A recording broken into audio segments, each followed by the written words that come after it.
Hello everyone, আসসালামু আলাইকুম। আমি মোহাম্মদ রকনুজ্জামান রাহাত চলে আসলাম আমার নতুন ভিডিওতে।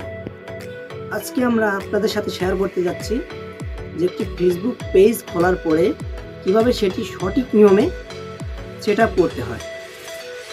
তো আপনারা অবশ্যই ভিডিও শেষ পর্যন্ত দেখবেন, তাহলে কিন্তু আপনারা সকল বিস্তারিত জানতে পারবেন একটি ফেসবুক পেজ কিভাবে সেট আপ করলে আপনার ফেসবুক পেজটি বড় হবে, সকল কিছু আপনি বুঝতে পারবেন।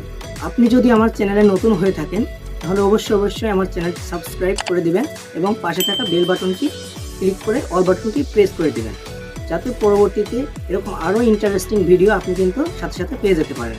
এবং যারা আমার ফেসবুক পেজ থেকে ভিডিওটি দেখছেন তারা অবশ্যই আমার ফেসবুক পেজটি ফলো করে দিবেন। চলুন আমরা দেখে আসি একটি ফেসবুক পেজ কিভাবে সেট আপ করতে হয় সঠিক নিয়মে। তো আমরা চলে আসলাম আমাদের ফেসবুক অ্যাকাউন্টে।